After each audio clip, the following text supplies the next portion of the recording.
এবার জানাবো metal presence কৃষি সংবাদ সুজলা সুফলা।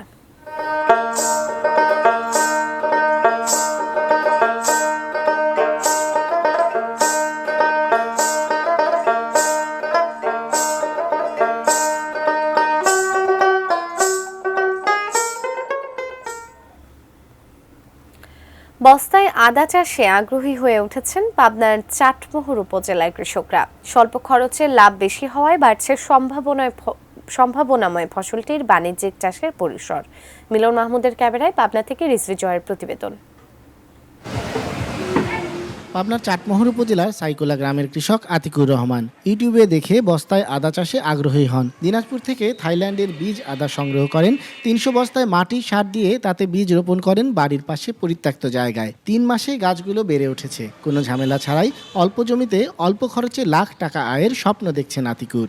৩০০ বস্তায় খরচ হয়েছে মোটামুটি ২০-২২ হাজার টাকা। আনুমানিক একটা আশা করি যে পর্যায়ে গাছ আছে ১ কেজি করে হলে আমার মোটামুটি ৯০,০০০ টাকার মতন আর কি আসবে। একই উপজেলার ভাদ্রা গ্রামে রেজাউল করিম বাবু ১২০০ বস্তা আদা চাষ করেছেন। সব খরচ বাদে ৩ লাখ টাকা আয় হবে আশা তার। ঝামেলাহীন চাষে কম খরচ ও লাভ বেশি হওয়ায় আগ্রহী হচ্ছেন অন্যান্যরাও। আমার আনুমানিক প্রায় ৪৫ থেকে ৪৮,০০০ টাকা খরচ হয়েছে। আশা করতেছি যে ১২০০ বস্তার থেকে আমি প্রায় আনুমানিক ২.৫ থেকে ৩ লাখ টাকা বিক্রি করতে পারবো। ইনশাল্লাহ আমরা আগামী পর্ব চেষ্টা করব আমরা আবাদ করার জন্য। পরিত্যক্ত জায়গায় এগুলো করা যায়, এটা আমরা জানতাম না, নতুন জানলাম, এখন আমরা করার চিন্তা ভাবনা নিয়েছি। বস্তায় আদা চাষে কৃষকদের পরামর্শ, বীজ সংগ্রহ সহ দরকারি সহযোগিতা দিচ্ছে উপজেলা কৃষি অফিস।